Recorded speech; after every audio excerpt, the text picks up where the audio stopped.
Hey everyone, thanks for tuning in. Welcome to the show. I'm Jay Blaze. I'm Bobby Summers. And we're bringing... What we're bringing? Opinionated conversations on a variety of topics from perspectives that really don't matter on...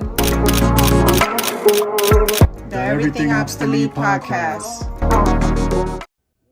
Yes sir. Here we go. One more time. Just one more episode.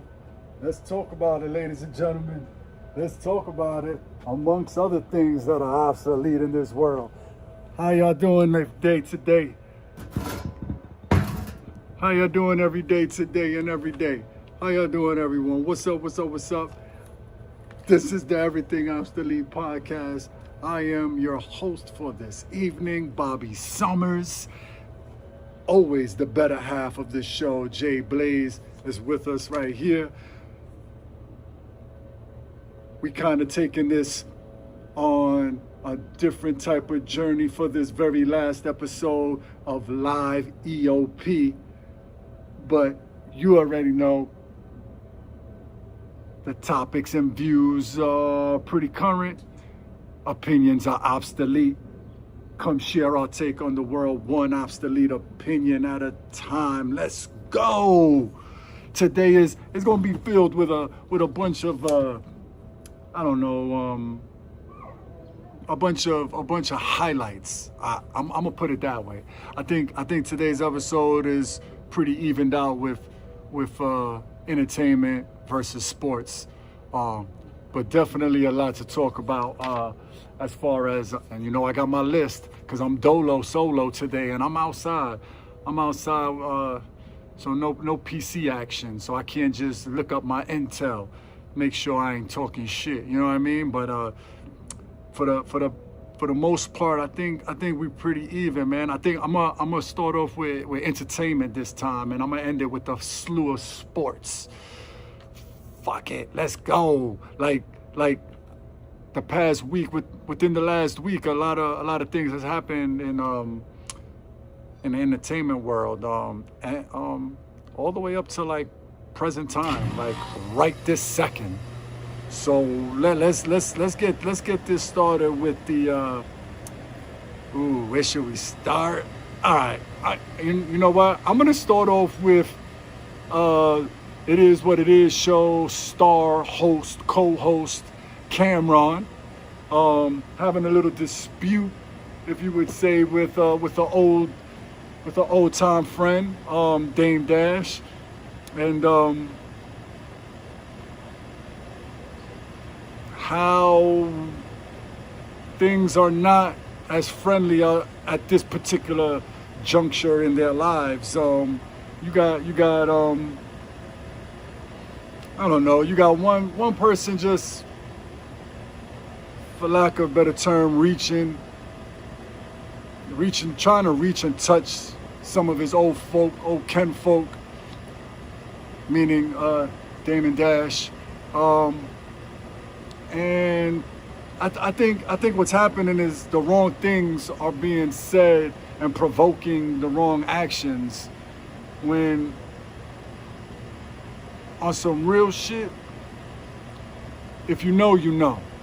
So what I'm trying to say is, way back in the day, Cameron was in a bad situation with his label, and he wasn't on the best of terms, like right now, with Dame Dash, but he reached out. He put his ego to the side for a quick second, reached out to Dame Dash, basically was like, help. Dame Dash did so. And if you know, you know.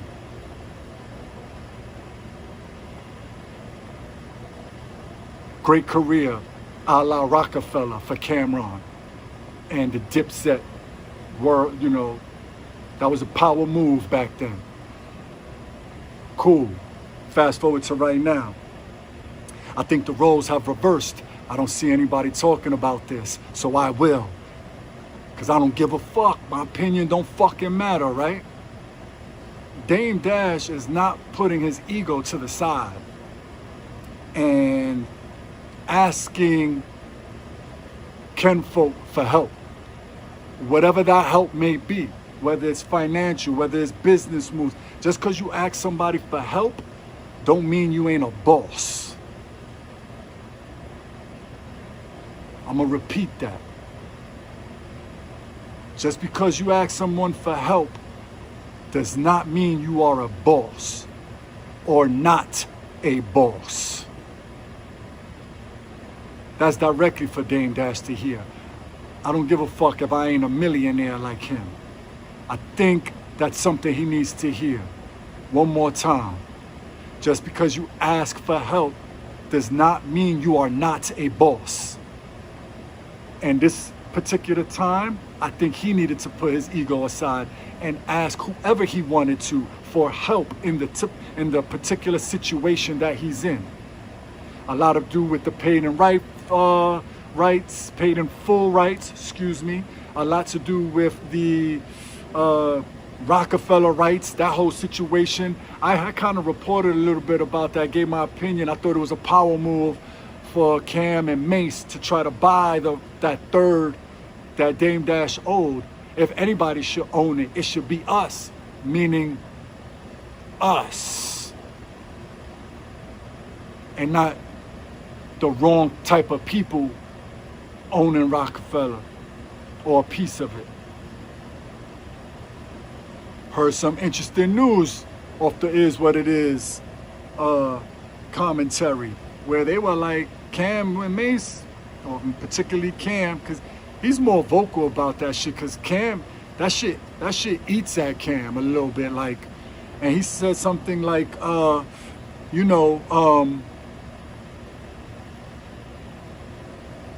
the camera, this whole This Is What It Is thing, this is for entertainment purposes. But me and Mace behind doors, we were really trying to buy that shit so that Dame don't look crazy to the public. Like, that's still our mans, you know what I mean? And Mace don't even fuck with Dash like that, and was still like, these niggas were gonna go $500,000 a piece to buy it, because it was a mill.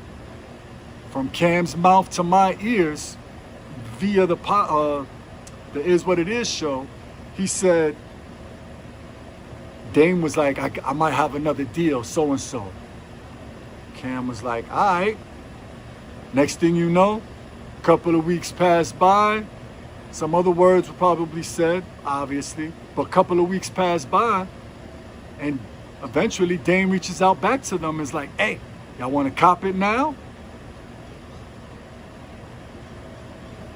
For sure, Mace was like, nah, Cam. That was before. Like, that's not what it is right now. That was 2 weeks ago. Missed opportunity, right? That's on that side of things. But then now you got the paid in full, the paid in full rights situation going on. And now that's eating at Dame. And that's why I had to bring it up, because now it's like a revolving door. And again, just because you reach out and ask for help does not mean you are not a boss. And I'm gonna stop that fucking conversation right there.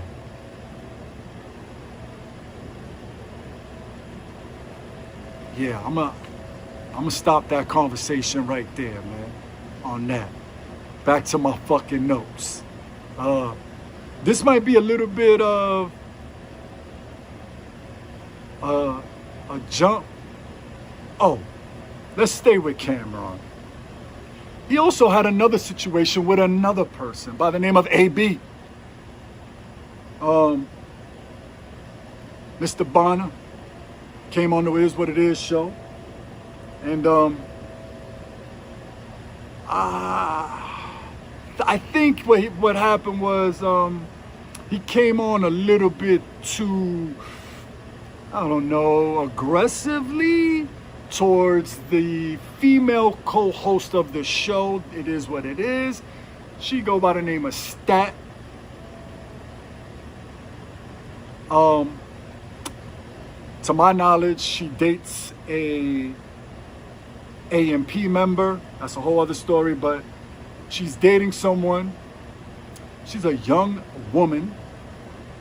AB a little bit too a little bit too old to be overstepping his boundaries in such a manner. But Cam politely told that dude, which is his man's, was like, yo, all good, Adrian, I love your energy, but hey, you know, she got a man's, and also her man's is here, like in the building for this particular show. Like, let's cool. Like the very next words out of AB's mouth, yo, Stat, you look good. This is how real Cam is. I gotta respect it. I don't give a fuck. I gotta respect it. We from the same neighborhood. That nigga was like, yo, hey, yo, you know what? I already told you once. Here, like, take your money for the show. You gotta go. You gotta get up and go. I ain't feeling you. I already told you. Yo, the nigga Cam said, we could see you outside if you really wanna continue this. But like, here, take your bread for the show, and we're good, fam. Like, and AB was, you know, cause they cool with each other, was like, hey, you know, like Cam, man, that's why you a real one. Like, he said it himself. He was like, yo Cam, that's why you a real one. And Stat she was just quiet, and she was like looking at him like, she said thank you the first time, like a woman, a proper woman should do anyway. But Cam still stopped that shit on the front, was like, hey, chill. Her man's here. She has a man, and her man's present. Like, I see what you, I could see through your words, type shit. But she still was like, oh, thank you. You know. Second time that nigga said that shit, Cam was like, yeah, you gotta get up and get off the show. We good. We're not even gonna run this shit. So respect to Cam for that. I don't even think Mace was in the building. I didn't even see Mace in that whole little bit right there. But props to Cam on that. Like, Cam, yeah. Props to Cam for that. I don't see Cam doing anything but just standing on business, like he always pretty much does. And I like that he's one of the ones that are taking the time to talk on a whole lot of shit, and a lot of times it brings up older stories, and because he lived through a lot of these stories, and like, you know, as a human being, like, it's dope that he could spit those stories back out to a lot of people that weren't privy to them, you know what I mean, and or weren't privy to the behind the scene look, because, you know, he was there, and a lot of history of hip hop, early 2000s was bananas. But yeah, he's just standing on business, so I want to, you know, send my respect to that. You know what I mean?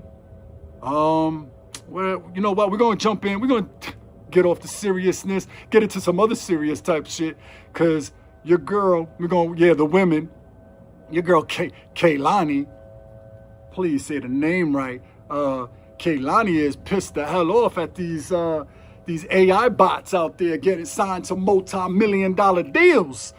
How about that? And she just jumped on a little, not a quick little rant, just saying, hey, you know what I mean? Like, there's no laws behind it, so we can't do anything about it yet. But it's crazy how people are vibing out to AI music. Like, literally, AI is an embodiment of multiple people's voices just smashed together, and it creates this voice and sing, and, you know, so they're signing these AI bots to multi-million-dollar contracts. Meanwhile, the real artist, Nathan. So props out to Kehlani for speaking up on some shit like that, because that's fucking hilarious. I don't know how else to say it. Let's jump. I try not to, but I also want to talk about one thing about your boy who's killing it right now in R&B, Chris Brown. Once again, some Chris Brown news. Real quick one though.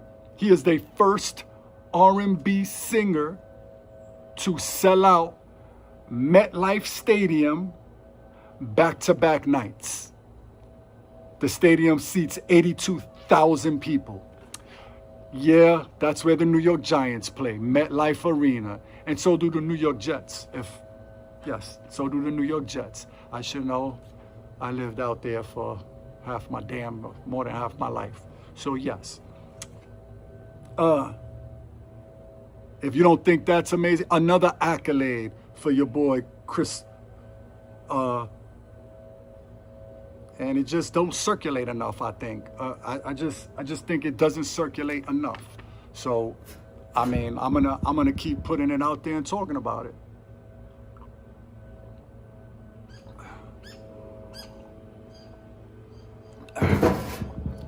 I mean, why not? What else we got to talk about? I think we also are going to talk about a little tragedy. Oh, I know. I'm talking about tragedy, but on a little sadder note, for you older fans out there, even anyone older than what me and Blaze are, the passing of Robert Redford. That's probably a big deal to a lot of people who are in that world. So in the acting community. So yeah, condolences for that. I mean, he was old. He was an older man, right? I think he was like 80, 81, something like that. Anyway, there happened to be this is gonna lead to something, y'all. There was a tragic assassination of I guess a young man, yeah, because he was 30 years old. So the tragic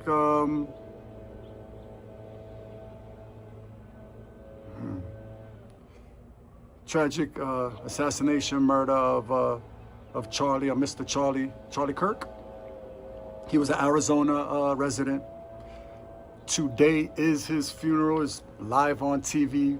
Probably ended by now. A lot of people, I think the president was here as well. A lot of people spoke on his behalf. Family, other political people, or whatever. I don't have much to say on that at all. I'm not into those type of politics. But no matter if it's in that type of world or that type of space, or the space in the ghetto, the hood. When that type of shit happens, there's always a reason.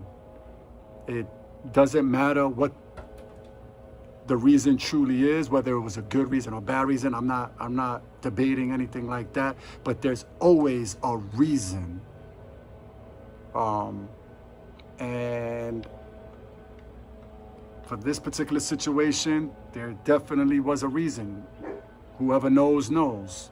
And I'm putting it down with president assassinations and political assassinations and everyday murders that go on in the hood. Like, there's a reason. There's always a reason. Whether you like it or not is beside the point. So I'm gonna drop that right there. I think that's all I got as far as entertainment and pop culture, because I'm about to switch it all the way up and get into the shit that we mostly like to talk about. Sports. I'm gonna start off with talking about a Mrs. Molly Queen saying bye-bye to ESPN after 19 years. 10 of them were on First Take. Oh, pardon me. I got my Labrador here. She wants to go outside. What? She can't. She can't even come outside. They locked. I didn't lock it. Dogs had to come out and play. But yeah, 10 years, like I said, on First Take. I think she has something to do with saying, you know, yay or nay to a contract.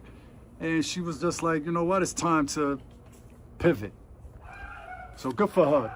Good for her. Toodles for her. She put in her time in both cases. So I think for ESPN in general, she ends at the end of this year, but the First Take took place immediately. Also want to look at or talk about the Canelo Crawford fight. I guess Crawford handled his business and he got Canelo's belts.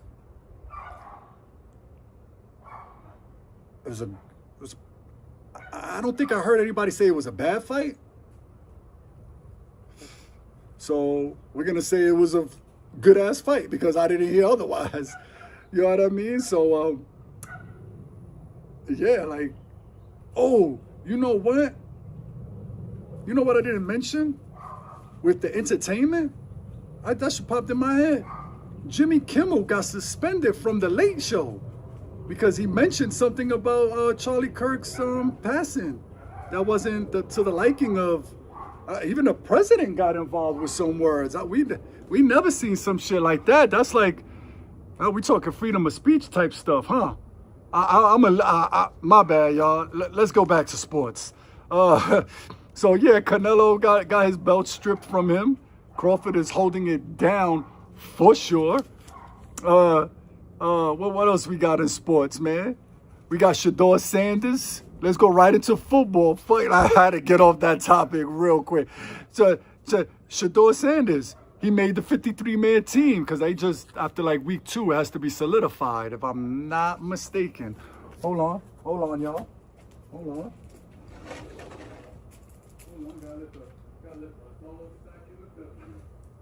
Gotta let the dogs back in. You coming in? Oh, he did. Yep. There you go, y'all. Don't you love a live show? Don't you love a live show?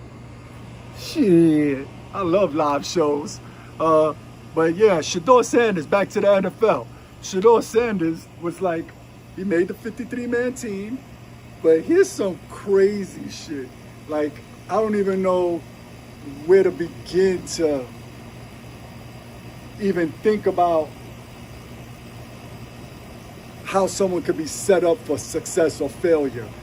Because Shador Sanders made the 53-man roster, but that last game that he played, 4 out of the 5 line. What's up?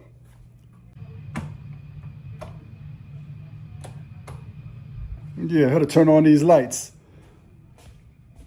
Changing positions.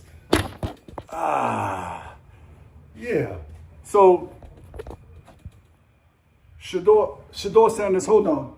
Shador Sanders made the 53-man roster team, but again, like I was saying, 3 out of the 4 out of the 5 linemen did not make the roster. So again, what's my earlier remark about making it possible for someone to succeed or not succeed, there's a fine line, bro. I mean, you can't make this up. There's a fine line between setting someone up for success or failure. And I gotta tell you, if it doesn't look any other way to you, then for in Shador Sanders' case, I mean, oh, hold on 1 second.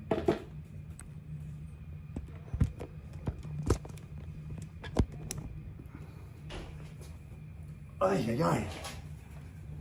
Yeah, if it doesn't look any other way to you, I don't know.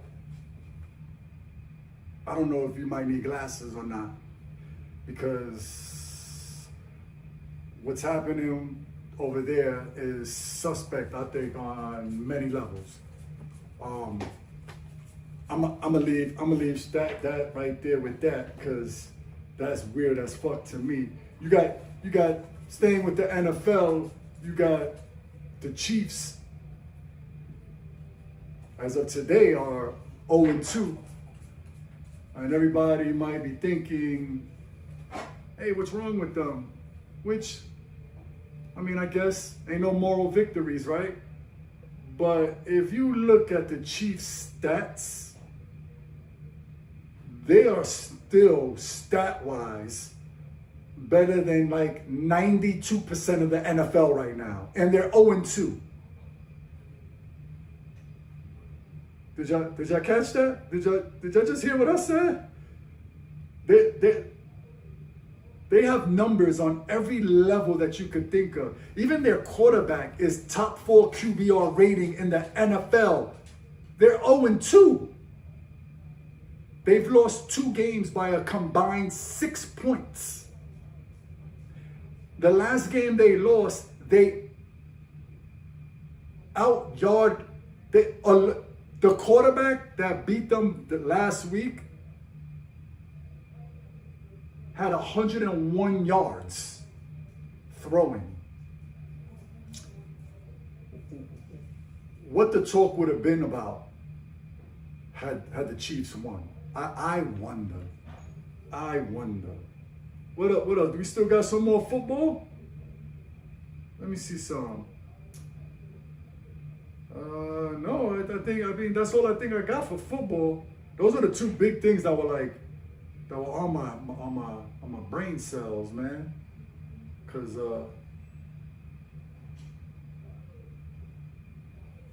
I just felt that those 2 storylines.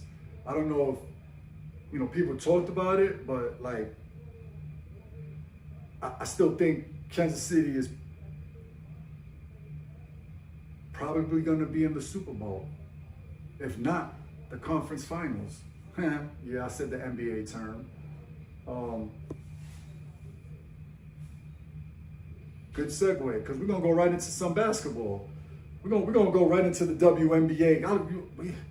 Over here at the Everything Obsolete podcast, Jay Blaze, Bobby Summers, we love some WNBA basketball. I mean, we kind of run the show through the season of the WNBA, purposely because of the beautiful Jay Blaze. But let's talk about Aja Wilson and Alana Smith winning Co-Defensive Player of the Year award. First time ever in WNBA history that the award has been split. Interesting. Because when you look at numbers from Aja compared to Alana Smith, yes, Alana Smith has some good defensive numbers, but they ain't better than Aja Wilson's.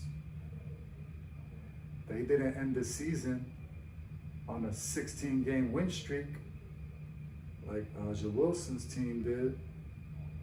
The Lynx, which is Smith's team, actually probably those last 5, they were probably like 4-2, something like that. Anyway, just something to think about. How Asia didn't get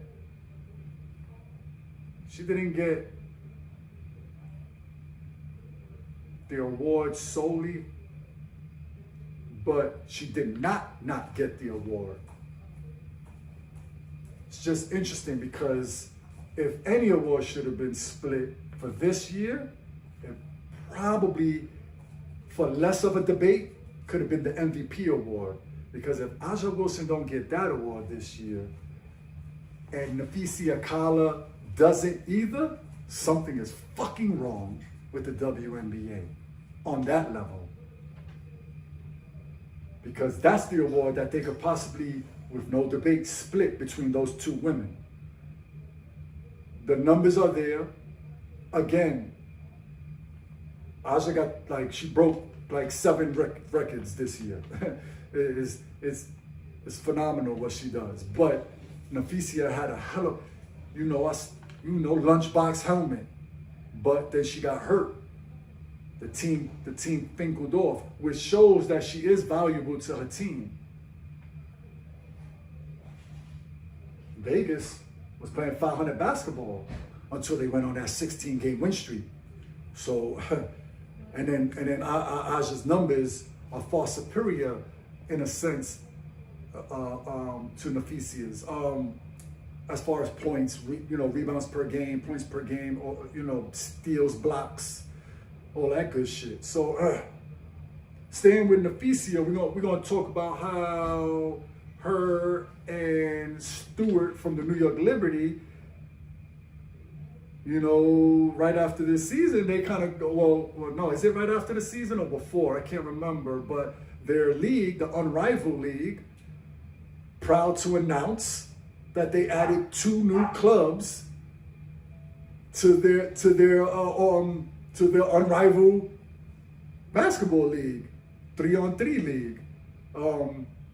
One team is called the Hive, the Hive Basketball Club, and then it's the Breeze Basketball Club. So, only been out for a year or so, and they're already growing and expanding. That's a great fucking look. They are also adding a player development pool, which now increases the amount of players that are in the league to a number that is 53. What I can't recall is what was the number before 53. So right now, 53 people make up the Unrivaled League players make up the league of Unrivaled Basketball. And with the expansion coming, that's it's all a good look for this league that 2 women, brought up from scratch. So, yeah, props. We're about giving props and flowers. They gotta get it. They gotta get it. I mean, that gotta be some of the dopest shit you've seen. Like, you take it for granted. Like you're seeing a business and being built such as that. And if it's kind of like Ice Cube's Big 3.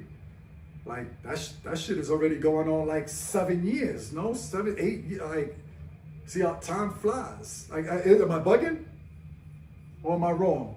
Can somebody look that up for me? How many years the Big 3 has been around, has existed?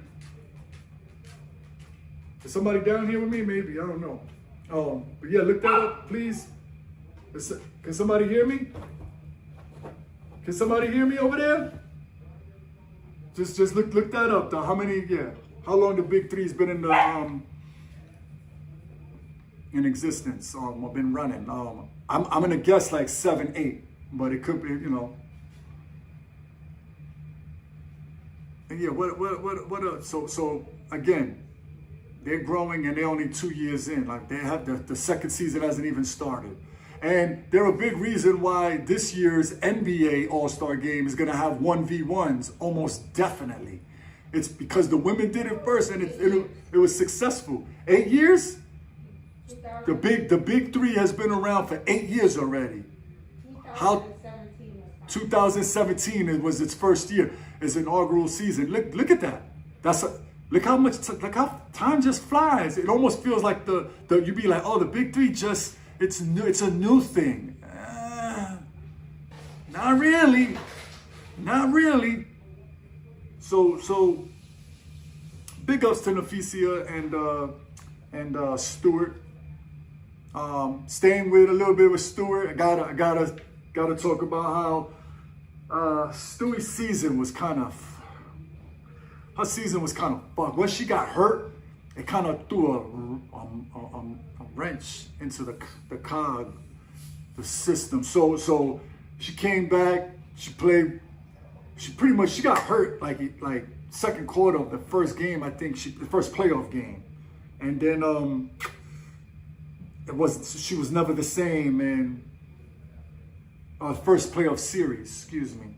But when I seen her get hurt, it was for the game, to do or die. And yeah, so Liberty got bumped, so they will not be repeating. It's super fucking hard to repeat in any sport. Yeah, so I'm glad I transitioned, because when Stewie and Inesco were with their coach sitting down at the podium after the game, I gotta say it like this, man. I gotta keep it a buck. Some dumbass reporter with all three of them on the podium asked them, Stewie and Inesco, should their fucking coach be fired?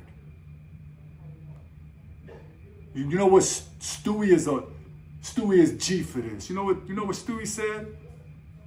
I'm gonna say it verbatim. She was like, the fuck? Like, what? The fuck? Fuck you. Like, I think the coach just kind of chuckled and looked at Stewie and Inesco like, this is the shit we gotta deal with, man. Like the way, man, just think about what you're saying before you say it in moments such as that.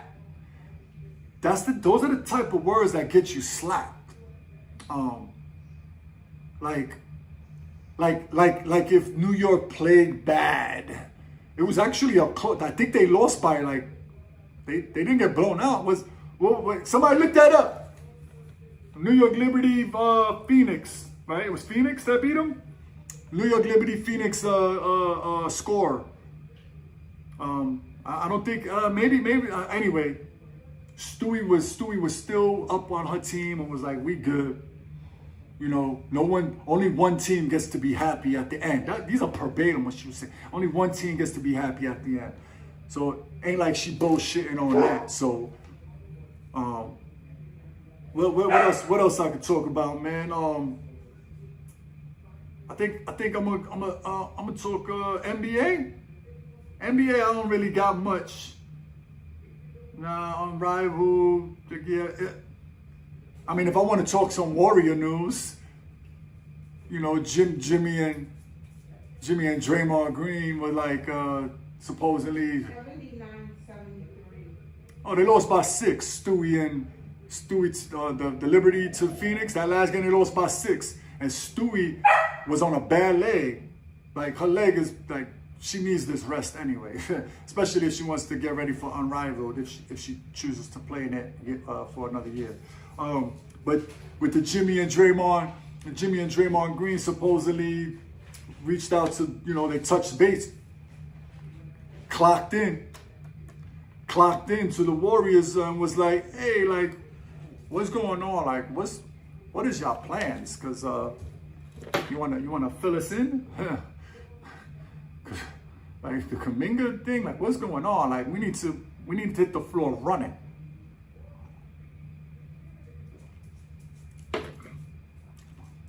And you can't be mad at that, because there's a lot of stallions in the league this coming year that are ready to roll, and the Warriors gotta be ready to go blow for blow. Pause. I'm gonna. I got a couple of more for you, right? Got a couple of more for you, y'all. Some interesting because we don't really talk these two particular sports, but I'm gonna quickly talk about MLB. Clayton Kershaw. If you don't know the name, Google it. Your boy is saying goodbye to the MLB and retiring after this season. His last outing was a few days ago. Standing ovation, as he should. I think he's something like a 2-3-time World Series champ. He's one of the best pitchers ever to stepped foot on the mound. Career was phenomenal. Your boy saying goodbye to baseball, man. Like, that's how I know me and Blaze. We definitely getting old. All like we've seen like 3 generations of athletes that we grown to love growing up to the age we are right now. And they're saying goodbye to their respective sports, and it's like crazy. I mean, even in like music and like rap, where you see the newer generation coming in, and they become vets, and you're like, oh shit, like if they were vets, they're not even really my era, and now they're vets. Like, you just see the rotated, like life, man, life passes by, man. Enjoy that shit, man. Have fun, do what you do, man. Like, second, because that was the MLB thing. Second sport thing that we ain't never talked about before, but we're gonna talk about it now. WWE. They just partnered up with ESPN, and if you didn't know, John Cena is gonna be retiring from wrestling for sure. So he went on like this little mini grand tour. He got like 5-6 stops left, but this last stop was the Palooza.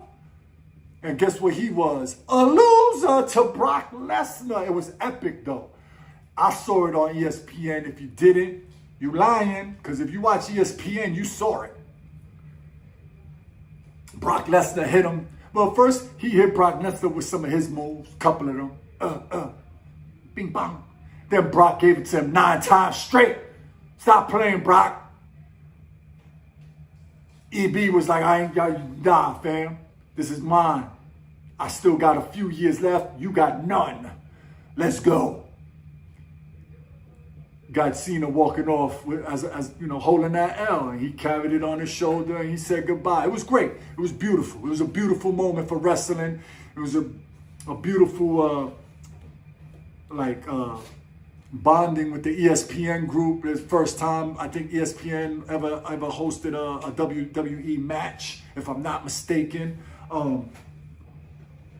They also interviewed Triple H, because I think Triple H is like almost like running some shit a little bit in the WWE side. And I bring them up because if you're a real wrestling fan, I ain't gonna even act like I am, but if you know even a little bit about wrestling, your boy Triple H is married to the old school owner that I know, McMahon's daughter. Am I saying this right? I don't even know if I'm saying this right, man. Somebody want to Google that? McMahon, WWE McMahon, WWE McMahon, MC McMahon, MCMAN, because I don't know exactly how to spell it. So WWE McMahon daughter, you know, something like that. Just I can't remember her first name, but yeah, Triple H. Or put it that way, who is Triple H married to? Yeah, like I think I'm ending it with the WWE news. I love it. This is epic for me. WWE news on the Everything Obsolete podcast.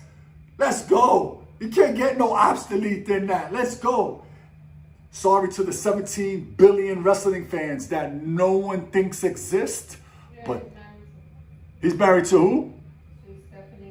Stephanie McMahon. There you go, ladies. I ain't bullshit, dogs. I got obsolete shit out here that I'm talking about, bruh. Talk about that shit, man. But with that being said, like it's a big move for that sports world, and Cena's ending it, and I think there's another big fight coming up with one of the Reigns brothers. He's protecting his belt. I can't remember who he's fighting, but there's another big match coming up on that.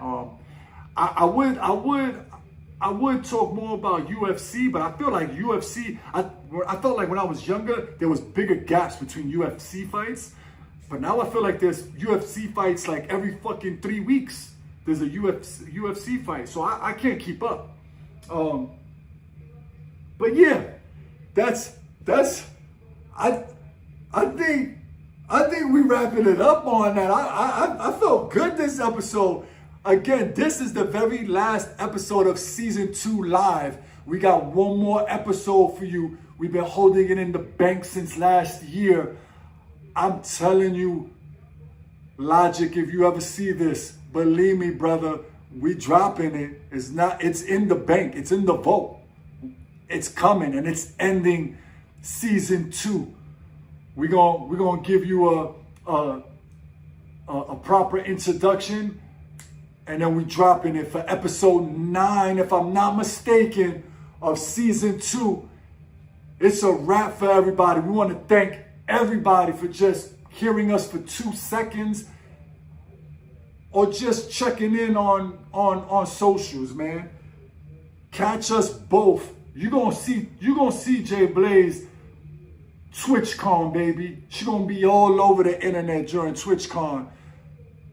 It's gonna be record-breaking views for fucking Jay Blaze as she learns this whole social, especially at TwitchCon. You're gonna see her there October 18th. Tune in. She gonna be all over, like I said. This is the Everything Obsolete podcast. Mwah, mwah, mwah to Jay Blaze. I am Bobby Summers. We see you next year. Let's go.